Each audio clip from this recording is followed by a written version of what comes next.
ትወዱታላችሁ። የሆነ ጨው ልንገራችሁ፣ ጀለስ ነው የነገረኝ። የቆየ ታሪክ ነው ግን ልንገራችሁ። ከልጅቷ ጋር ጎረቤት ነን አለ።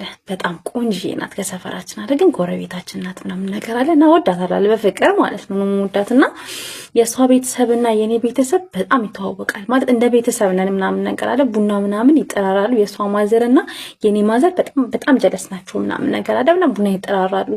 እና የኔ እናት እሷ ቡና ትጠራ፣ እሷ ደግሞ ተከትላት ነው የምትመጣው ልጅቷ ማለት ነው። እናትየውን ተከትላ ትመጣለች አለኛ ቤት። እና እኛ ቤት ቡና ከተፈላ እነሱ መጠራታቸው ስለማይቀር እሷም ተከትላስ መምጣታ ስለማይቀር ከቤት አልወጣም ማለት ቡና ውስጥ ከድቅና እሷ ተከትላ ስለምትመጣ ቤት ምናምን እንላፋለን፣ ከሷ ጋር እንቃለዳለን ምናምን ነገር ነው ቤት ውስጥ የሚያስቡት የኔና የሷን ነገር ማለት ነው። እሷም የሆነ ፊሊንግ እንዳለ አውቃለሁ ለኔ። ግን ያው በቃ እንላፋለን፣ ፍራሽ ላይ ምናምን እንላፋለን፣ ግን ምንም ነገር አላስብም ማለት ያው በቤተሰቦች ፊት ለፊት ማለት ነው።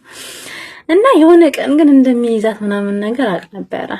ዋላ ምን አሰብኩኝ አለ እንጨት ለመልቀም ማለት ነው። በጣም የቆየ ታሪክ ነው የምነግራችሁ።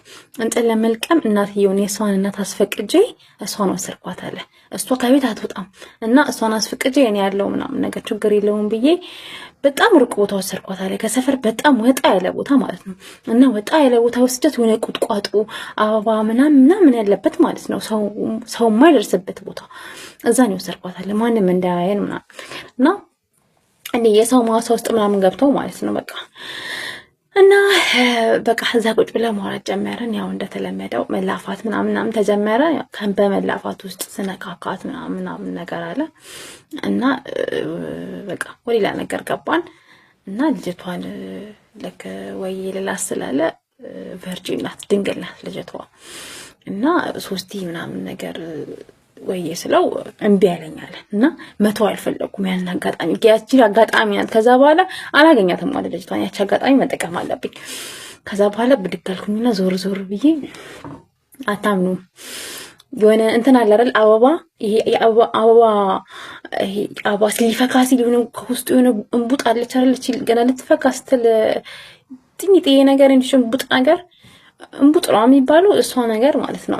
እና እሷ ነገር ከአበባ ውስጥ ነቅያ ወጣዋትና አለ እንድቻት ስትፈነዳ የሆነ የሚዝለገለግ ነገር እንሽ ልስልስ ያለች ነገር አለች። እና እሷን ነገር ወስጄ እንዲያፈንድቼ ልስልስ አድርጌ ያለ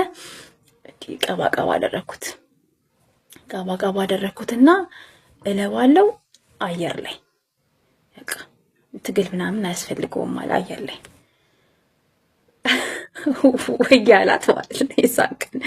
እና የምር በጣም የተመቸኝ ጨዋታ ነውና በጣም የተመቸኝ ብልሃት ነውና እማትችሉት ነገር የለም ወንዶችዬ። እምቢ አልሽልም ምናምን አትበሉ፣ ዞር ብላችሁ መፍትሄ ፈልጉ ልላችሁ ፈልጌ ነው።